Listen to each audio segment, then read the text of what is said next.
Thank you all for coming out today to help us celebrate Archaeology Month. This is Massachusetts Archaeology Month, and we usually always have an event in October. Today also happens to be International Archaeology Day, with events happening around the world. So we're listed on the American Institute of Archaeology's website as having this event today. The Dorey House was an unoccupied house located at 107 Old Sudbury Road, and it was purchased by the town to protect our water supply. It was condemned in 2017 due to unsafe conditions. The director of the Department of Public Works invited the Wayland Historical Commission to carry out some research to find out more of the house's history and to determine the age of the house before it was demolished.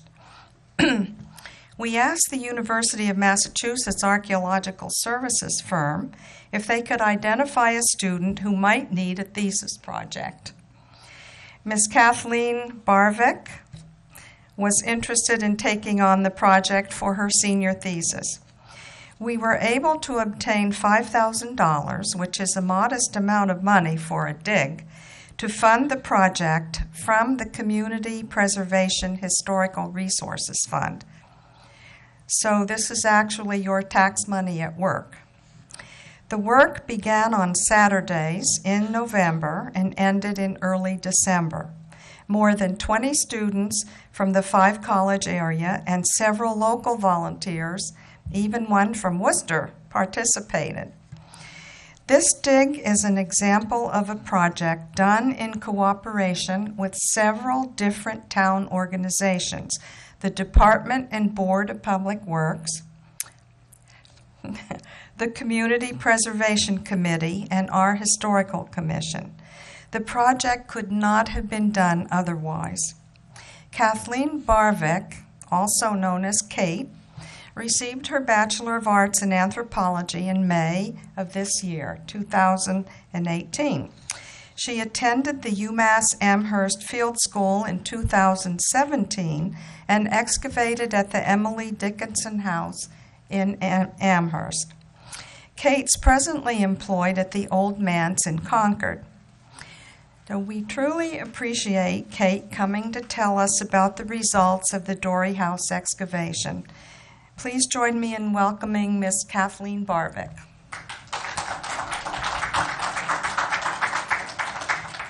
There you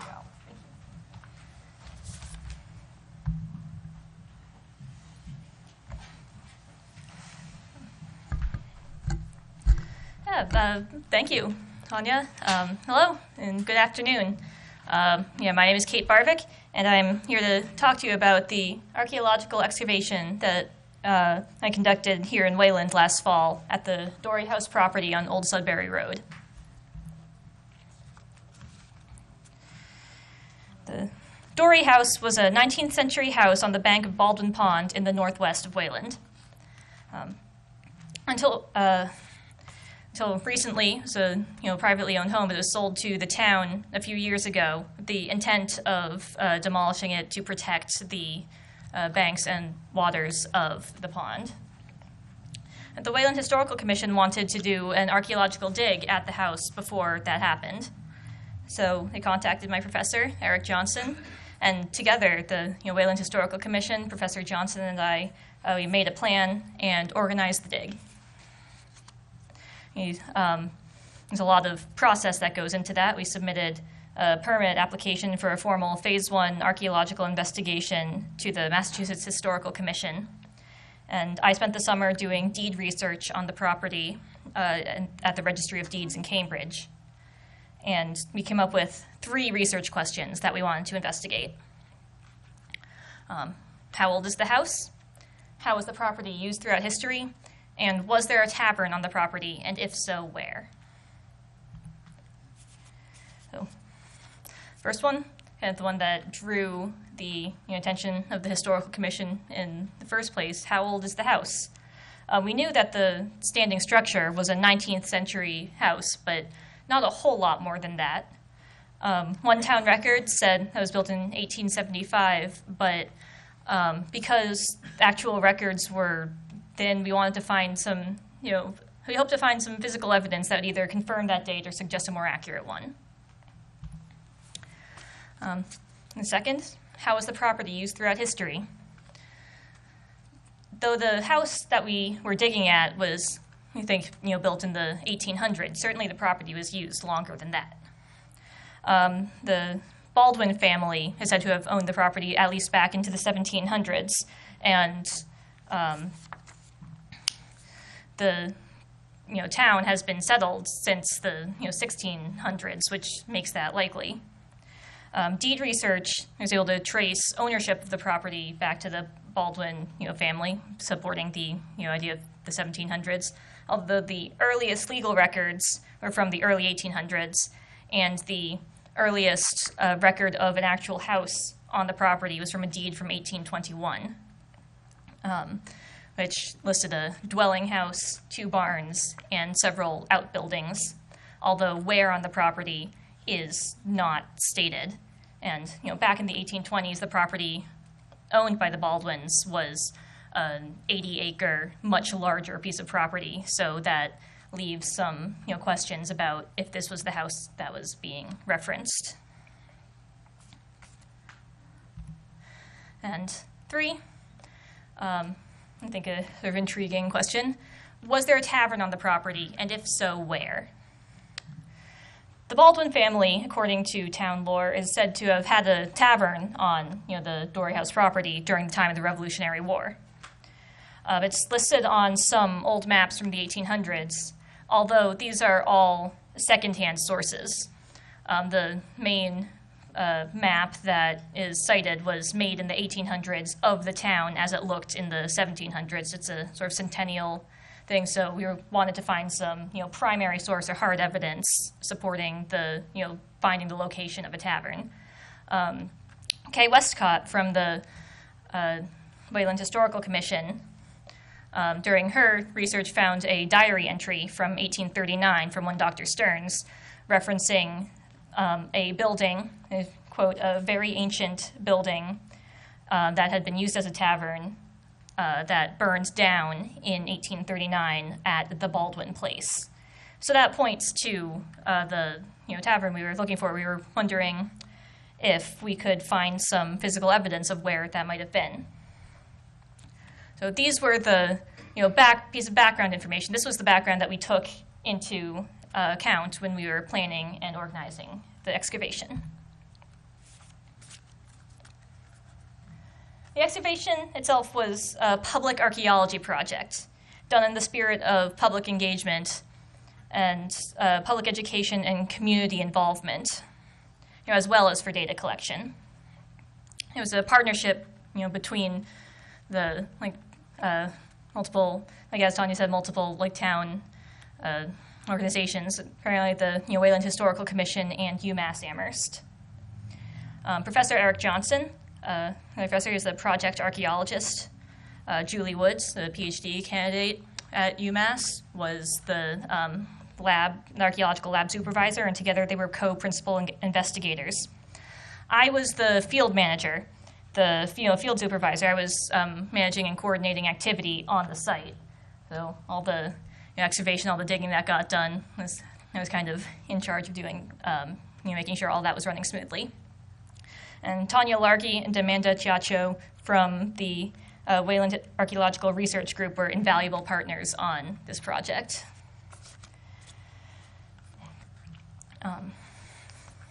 This excavation was carried out by a volunteer team of local residents and 5 college students. Because the idea of community involvement is that everybody gets something out of this. It's not just for the archaeologists. The students, archaeology students at college would get some experience working in the field, and local residents would get to participate in their own town history, and citizens of the towns and the nearby towns would get some experience about what real life archaeology really feels like. It's a lot less glamorous than in the movies, although just as dirty. Because it was a volunteer team, we plan to dig only on weekends. So it spanned 9 consecutive weeks, 1 day of surveying, and 8 days of actually excavating. The progress was methodical, and you taught people on the site, and you can see the 2 steps of excavating. Really, you dig out of the ground, and then you put the dirt in the buckets, and you screen all the soil that you dig up through these fine mesh screens that let the dirt fall through, but all the sort of small artifacts that you can see on display and that you'll see in the presentation get caught in the screen, and that's how you're able to find so many small things. The guts of the project eventually chose for locations. So we were digging at 2 different types of units. Decided to put in what we call 2 excavation units. You can see in red up against the house. These are 1 meter by 1 meter squares that you dug very carefully, methodically, slowly with trowels, and stopping every 10 centimeters to photograph and record and map the what we were seeing at each level. We put 2 of those against the foundations of the house where we expected to find the most activity. And then we also put in the potential locations for 8. We eventually decided on 4 shovel test pits. You can see across the yard and deeper into the woods, farther away from the house. These are smaller. They're 50 centimeters by 50 centimeters. You dig them more quickly with shovels. You still stop and record what you see periodically, but this is more to get a broader view of what kind of artifacts might be in what locations.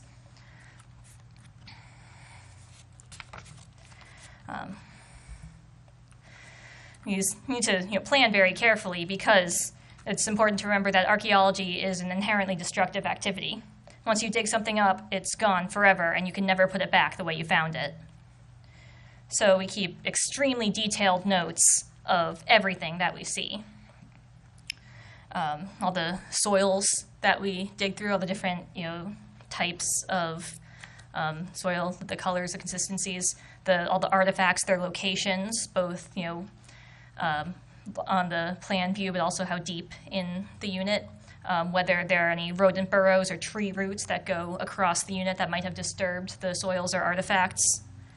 All of these need to be written down.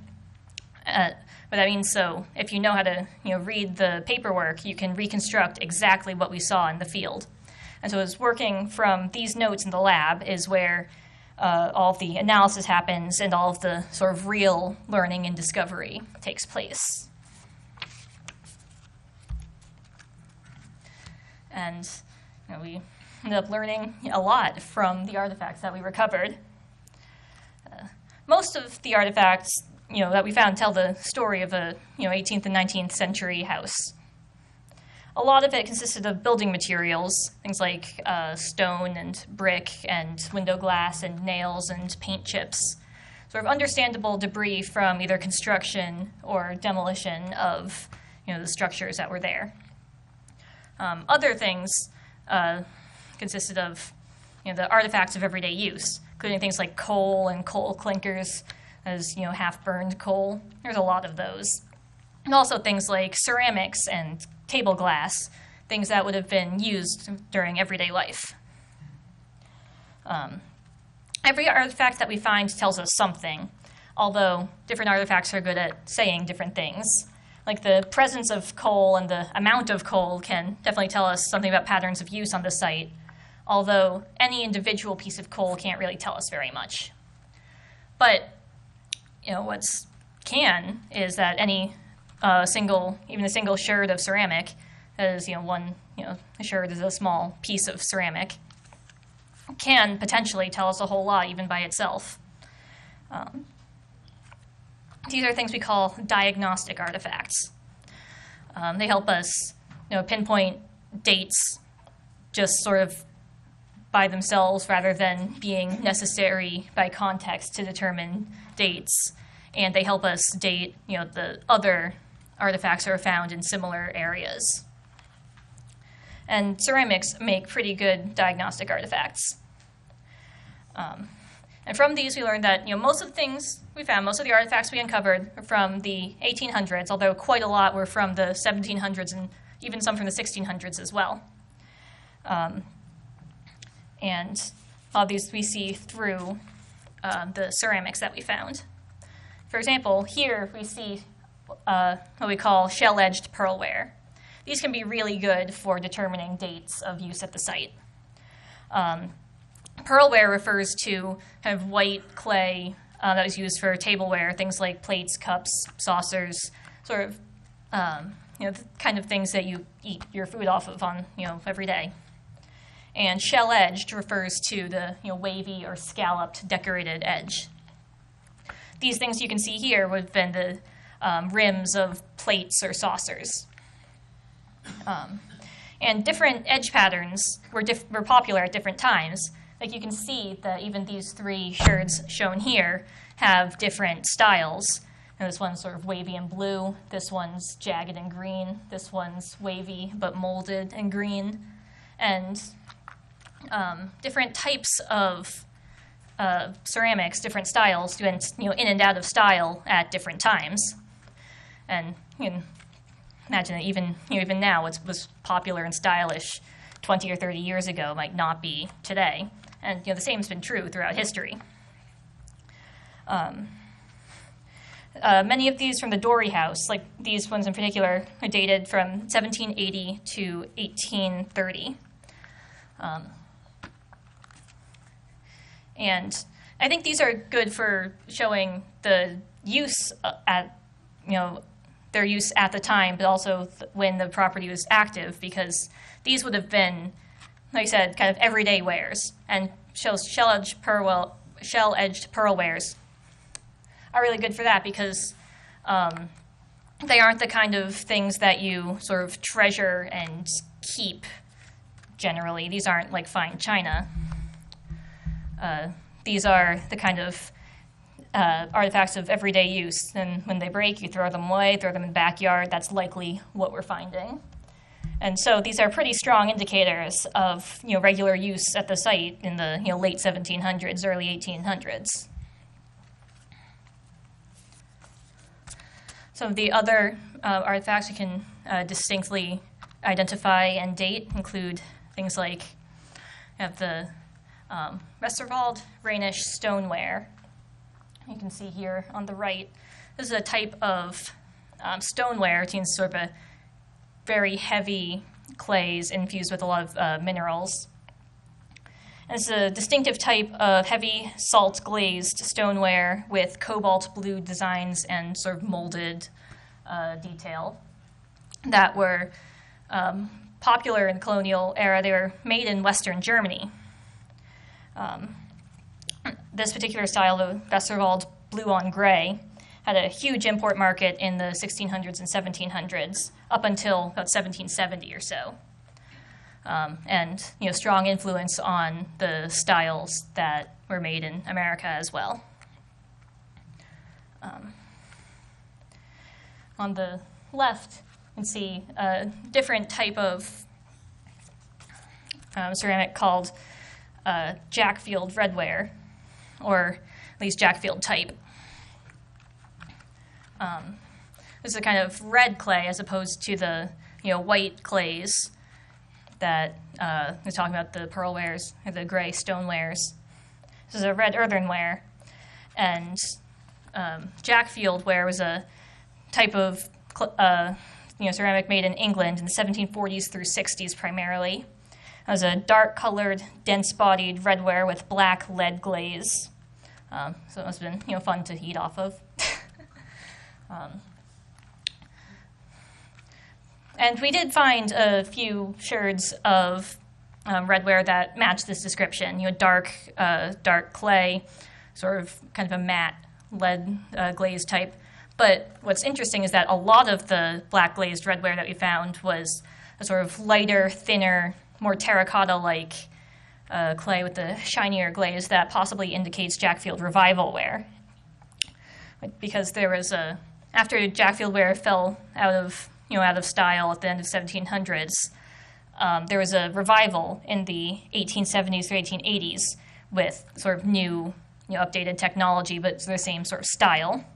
This was the Victorian era in England, and black mourning-inspired fashions were very in vogue at the time. And this is a time when what was popular in England also heavily influenced what got popular in America as well.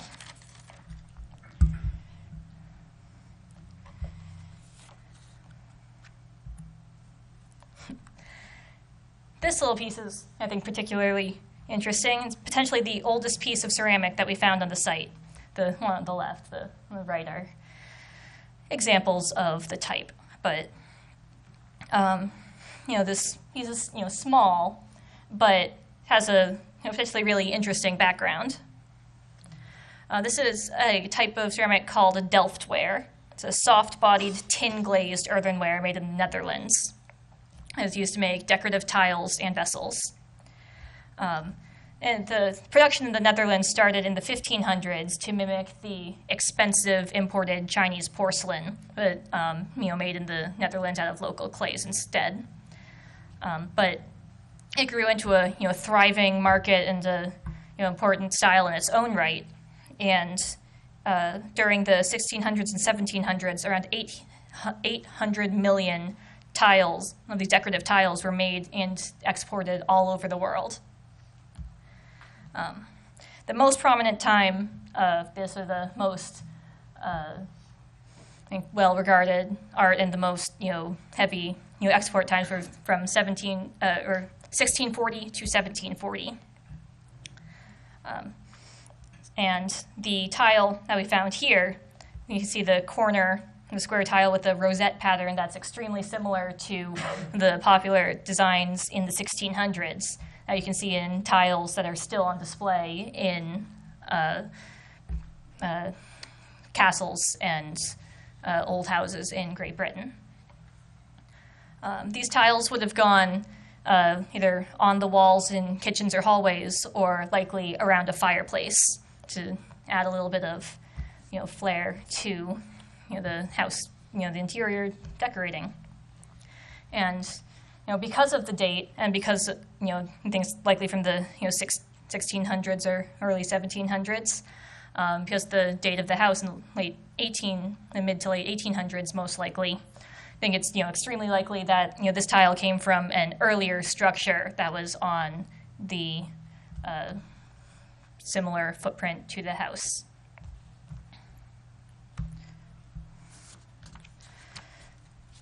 So ceramic vessels can be, really helpful diagnostic artifacts. They're certainly not the only ones. And we found, like many other types of artifacts on the site as well, some of them with, interesting stories and, datable components as well. And one of these you can see is the base of a hand-blown wine bottle. You can tell it's old because it's got an sort of irregular shape. It's not perfectly symmetrical. It's got bubbles inside, and it has no seam, which indicates that it was not made in a regular mold. It was, blown by a craftsman through a tube by hand, which puts it that being pretty old. Molds for glass making were the default, were regularly in use by about 1850. And so a hand-blown one indicates a significantly older bottle. This one particularly shows similarities to late 1700s, early 1800s bottles. And then other, also clay, not vessels though. These are pipe stems that were found in one of the shovel test pits in the yard. They were, clay smoking pipes are used throughout the 1600s and 1700s, and they can be dated by their size and the size of the hole, through the pipe. These ones are dated to between 1710 and 1750. And both of these, indicate the, colonial era, occupation and use, of the site.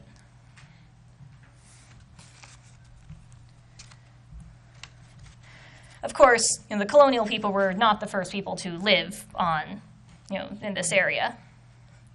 And it was, occupied much earlier than, the 17th century. We recovered a few pre-contact Native American artifacts in the form of lithics, that is, stone artifacts.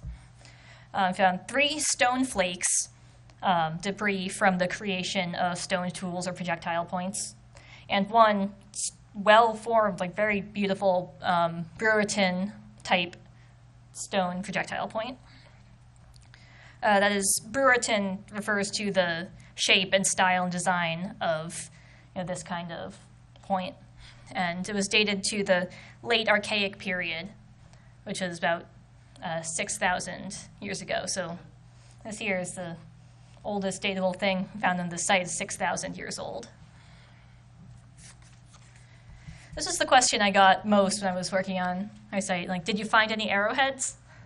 So the answer is yes, we did. But it's kind of funny. In the context of the site and all the other things we were finding, it doesn't actually end up telling us a whole lot.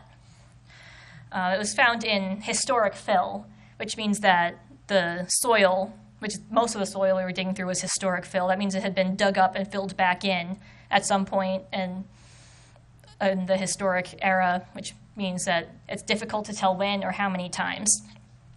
This stone point was found mixed among a lot of other much later colonial era artifacts, which means that the original context of it was lost, and it's hard to tell when it was from, where it was originally dropped, and by whom. So it's the fact that it was here is very in keeping with our understanding of the history of this region. This area was home to the Nipmuc people in pre-contact times, and there have been other Native American sites in the region that tell us more about them and their use here than this site does. It's an important link to the past for sure, but ultimately I think the more about this site's usage history comes from, go back to talking about the historic era trash. Because a lot of what we find at sites like these is trash, kind of refuse of everyday life that was, used and then thrown away. This is true of likely true of some of the ceramics, and certainly true of the next category of objects that we discovered, the faunal remains. That is, the remains of animals, the bones. The other exciting part of being an archaeologist that I got asked about a lot. Did you find any bones? Tanya Largy, the zooarchaeologist Peter Burns, identified and analyzed all of the faunal remains found at the site. They're only small assemblages, and what we found were mostly, domestic, for lack of a better word, food animals. Pigs, cows, either sheep or goat, and poultry were the decided the origins of these bones. One thing you can see here are the pig teeth.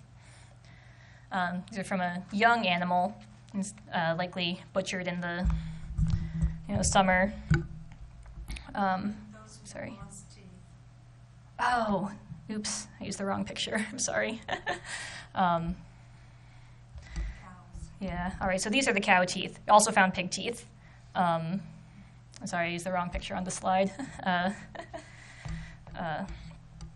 But another sort of interesting thing in the faunal assemblages we found was a piece of a cow vertebra that had been sawn in half with a metal saw, which indicates there was a cut of meat likely bought at market in the late 18th or early 19th century, when metal saws were were more in use and likely to buy meat at the market, and less likely raised on site. Smaller bones than these sort of large mammal bones included one bone from a fish that was calcined, which means it was burned, so also indicates it was food. It was tentatively identified as largemouth bass. It's a fish that was introduced to the rivers and lakes in Wayland in the 1800s. So it's very likely it was caught in the pond or nearby river and cooked and eaten on site. Just continuing the seafood theme, another not boned, but the other faunal remains were a fairly large assemblage of oyster shells and shell fragments. These were found in excavation unit 2, the one to the east, and fairly shallow layers, which indicates possibly more recent use and deposition, although that excavation unit was also more heavily disturbed fill, so it's kind of hard to be sure. All of these are interpreted as kitchen refuse. Like these are eaten and then thrown away.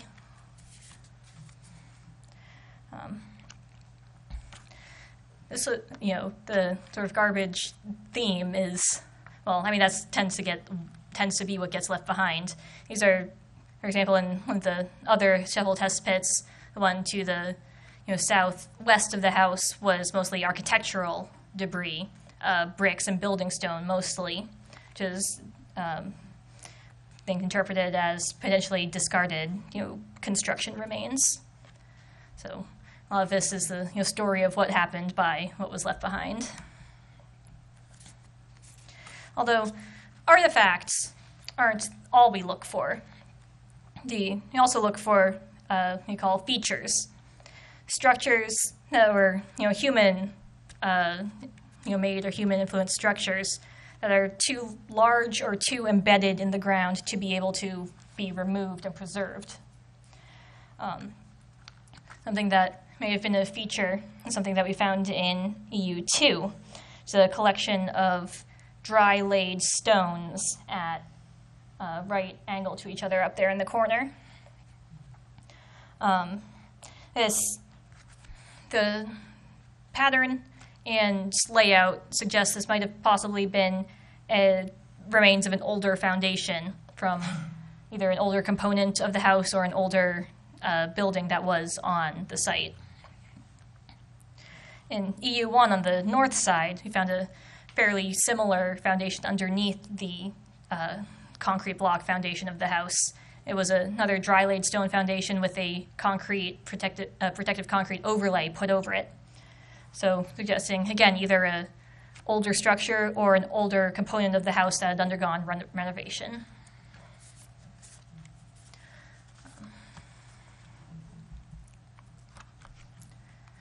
All of these things come together to help tell the story of the house. Most of the evidence of activity on the site seems to be from the 1800s, although they said there's plenty from the 1700s and some from the 1600s as well, indicating a longer-term use of the site. We know the Baldwins owned it back into the 1700s, and because most of the evidence of activity comes from the excavation units up against the house, like even from before we think the house was standing there, indicates that there's also a continuity of the house area specifically. Either it shared a footprint or had a very similar footprint to an older structure that was there. Fewer artifacts were found farther away from the house. The shovel test pits across the lawn uncovered significantly fewer artifacts, although that's where the shovel test pits are where the clay pipes came from, so there's certainly use across the property. And that said, the house does appear to have some evidence of earlier components to it. which means the suggestion of an earlier house like on the same footprint is not unreasonable. No builder's trench that could yield a confident date of construction was discovered, and everything that was discovered fits into a framework of a property in use as a domestic space.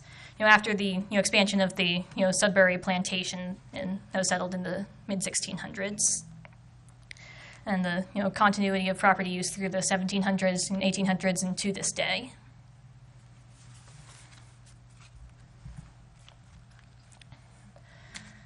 So, where does this leave us then? Archaeology, as a science, doesn't often come up with solid, definitive answers. Like, what we have to do is take the evidence that we found from our documentary research and join it with the evidence from the uncovered artifacts and what we can learn from those, and put them together to be able to tell the most logical story of the site that we can. Like, we got a good look at the continuity and patterns of use through time, but we didn't find any definitive location of a tavern. But archaeologists rarely do. What we did find, though, the heavy rainish tableware, which would have been sort of solid and certainly not out of place at a tavern, the late 1700s pearlwares, the early wine bottle, all of these things that are certainly in keeping with a tavern being on the site. The Dorey house itself was torn down this past spring, but from my digs, conclusions, and recommendations, the yard to the east was left untouched because it's an interesting site, and as is also always true in archaeology, there is plenty more to be found down there. And there's still lots more to discover, and hopefully some future archaeological excavation can go back and continue the excavation, continue the discovery, and hopefully add even more to the story of this site. And thank you.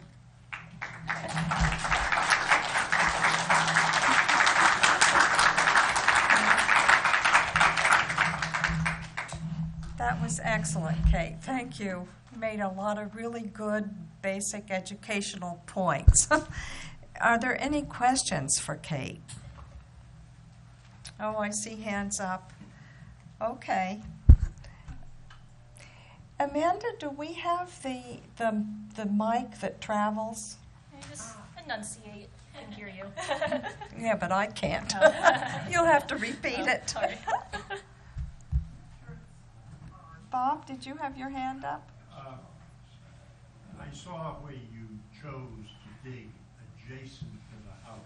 That's right. Is there any criteria you use to select those particular spots?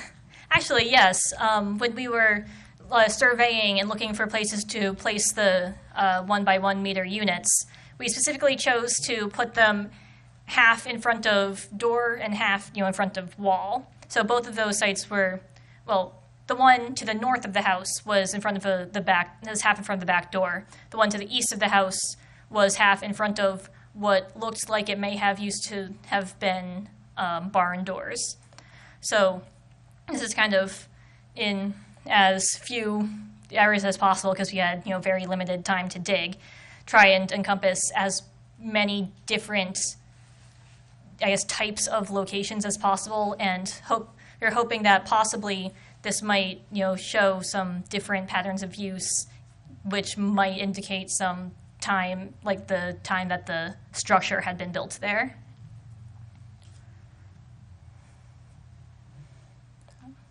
Yeah. Barbara, does the pottery indicate economic status at all? That is a good question. Does the pottery indicate economic status? A lot of what we found was fairly run-of-the-mill ceramic. We didn't find anything that immediately jumped out at us as being, especially valuable. Like I said, a lot of what we found were pearlwares and redwares, which were, extremely common everyday ceramics. So there were some nicer looking porcelains that may have been later ceramics. We're not totally sure on those dates, but the vast bulk of the ceramic that we found was like fairly, I think commonplace ware. So I guess that doesn't indicate a particularly high status house, but also we didn't, find anything particular. I guess we didn't find anything particularly like notably high status in the ceramic assemblages.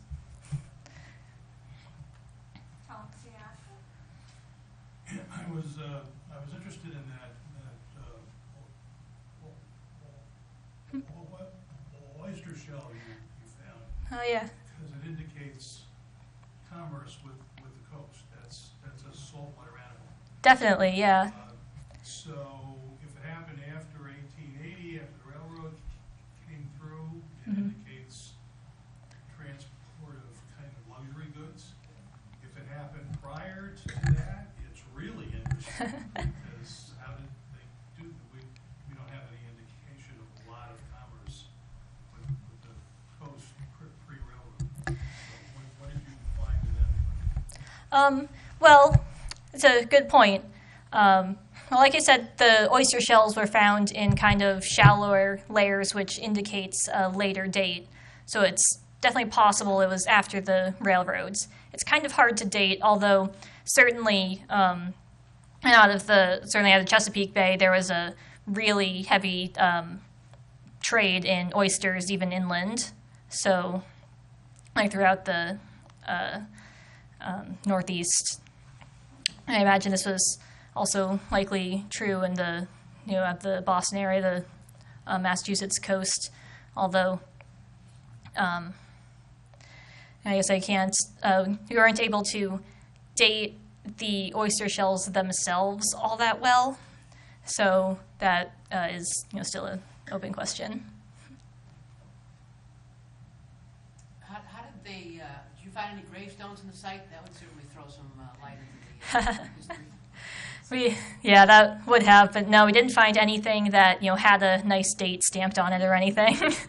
Sometimes when a property's been in the family for a long time, they used to bury people on their site. Yeah, that's true. Although we were doing most of our digging right up against the house, so it kind of would have been unlikely to bury people right up against the house. And we just, if there were any graves on the property, then our shovel test pits just didn't happen to find them. The other thing I think we don't know, if I can mention, is the wetland. We know the wetland was right up against the back of the house. So it was already wet there, Baldwin's Pond is there. And the road, we don't know if that was the original location of the road. I don't believe. The deed research does seem to indicate that the deeds always suggest that the road was the southern boundary of the property. And so if it's moved, I don't think it's moved far. Okay. Yeah. That's good. But the present physiography of the parcel would not allow any grave to be preserved, I don't think. Next question, Tom? Yeah, quite a bit of what you had there seemed to be prior to the possible age of the house, suggesting maybe another house on the same site or nearby. That's right. But I wonder about the proportion of earlier to older stuff, or maybe, earlier to more recent material, like late 19th century, where you think the house might be, or maybe late 19th century and beyond, they were better at carrying out their trash.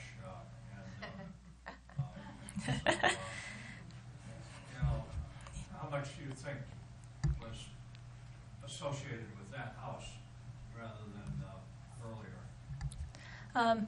It's true. As I mentioned, a lot of the artifacts were from the 1800s. I was focusing a lot of the ones I was pulling out to suggest the continuity of the use on the site. But it is true that a lot of the artifacts and certainly many of the ceramics were from the 1800s. We found The things I've been identifying as potentially Jackfield type ware likely would have been the revival ware from the 1870s and 80s. But also there are several like white wares and pearl wares that were dated to being from the 1800s, and sometimes some of them from the later part of the 1800s as well. So there was certainly artifacts associated with the later part of the 1800s, and some from the 1900s, and some from the very recent times. We found one vodka bottle that was just under the turf. But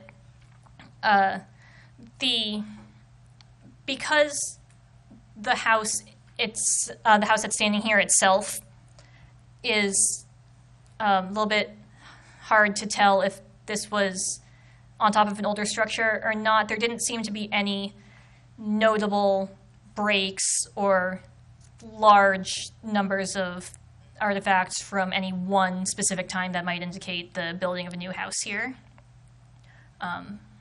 Although there are certainly a lot of artifacts that would have been associated with the house that was standing from the 1800s.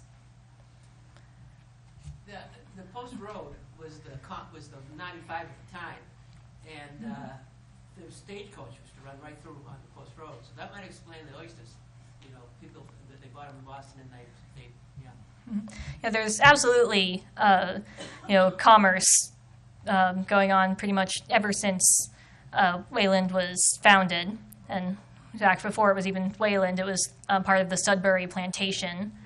And yeah, I think people kind of underestimate the ability of trade over distance in historic times. Like, people definitely found ways to get what they wanted. I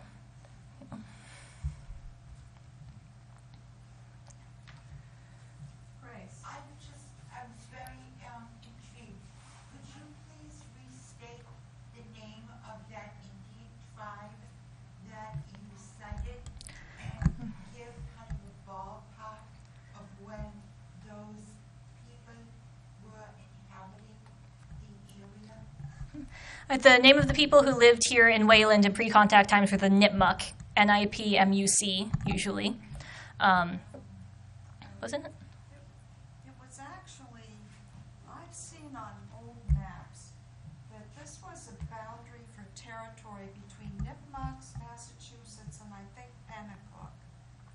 So, I know they all banded together during King Philip's War, which their battles happened here. So this makes sense that it would have been kind of a territory for all of them. yeah, but the Nipmuc were from here west to Worcester and such. But one of the descendants of John Eliot's Praying Indians in Natick, she told me that they're Massachusetts, and that was Natick. So I wish we knew, because I get that question all the time. Which tribes lived here? True. The map I looked at said this was Nipmuc territory, although that is a lot harder to define with Native American tribes who didn't have the same idea of firm boundaries that belonged to one group that we have now. In fact, a lot of Native groups around here were sort of seasonal. They moved to different seasonal territories, like with the seasons. And so this wouldn't have been things like a permanent, like building houses here. This likely would have, well, trying to decide how far in we are, because they, for example, Nipmuc people would settle farther east, sort of along rivers in the summer to grow crops, and then in the winter move farther west into the woods. It was a sort of traditional seasonal rotation. And then there was also the issue of intermarriage, because tribes did intermarry. I don't Yeah. know if any of you, as you drive along the roads with the foliage being so beautiful, that you pay attention to how wooded and thickly forested it is. I can't imagine how those folks survived. Oh, They were, I'm sure, very industrious and really were bound to the land, because, wow, coming Yeah, well, I know you asked about time periods. You see a lot of activity here in, I call the late Archaic period, when the stone point was from, about 6,000 years ago. Although I think the probably earliest groups that lived here. We have artifacts here, and at this point, I invite people afterwards to come and look, because we do have artifacts in the style of 8,000 years ago here. Not many, but they do show up. So we have them in our collections. But there's no 8,000-year-old artifact over there that we know of. Those go back, the latest, maybe 7,000 years. Thank you. Now that the house is demolished, what is planned for the area that it was? I'm not from Wayland, so Well, the town specifically wanted to protect Baldwin Pond as a water supply to the pond, so no new buildings can be, or no new residential buildings can be built there. They're discussing parking the town DPW trucks there, but the yeah, but the do you plan that, further explanation on the site where the house itself was? Because I'm sure that if you were going further, probably more interesting things right underneath where it was.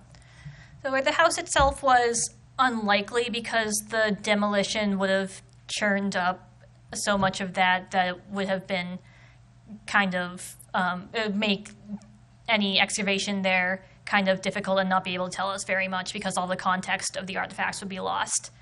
But the field, the yard to the east, I can bring up the picture again.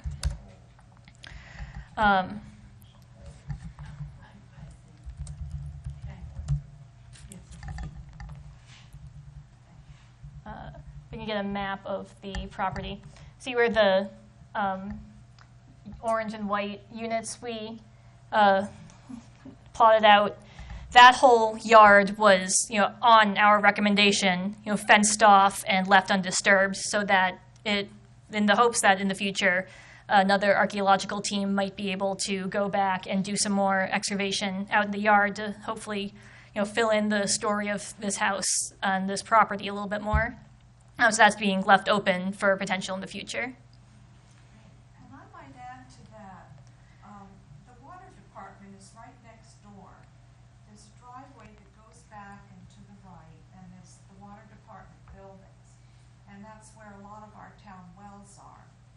And before the renovations were done back there, there's an archaeological group called John Milner Associates who did a survey on the sides of the road and around the property there. And they found some really old artifacts. And so they were puzzled by that, and I said, well, that's the original town center was nearby. So that raises the intrigue about whether some of those were tavern goods or not. I'm not a ceramic expert. This is a ceramic expert. I learned a lot about ceramics over the past year. A lot of ceramics in this house. So that's a very interesting area, and it would be nice to know more about that part of our history, because there's ground truth, there's written history, and then there's what's in the ground. So I'll just throw that out. How far back does Collins Market go back? Because there was commerce between Collins Market, which was the center, what was the date of that? I'm sorry. No, Collins Market, that used to be on the. Collins Yeah, Market. yeah, but that, I don't know. but that, Jay? Yeah, 1841. yeah, so that was commerce, a lot of commerce in 1841 was going through town. Yeah. For sure. Well, there Supply was a Collins lot of Market, yeah. commerce. She's totally right. They started early. Well, if there are no more questions, I'd like to thank Kate, because that was an excellent.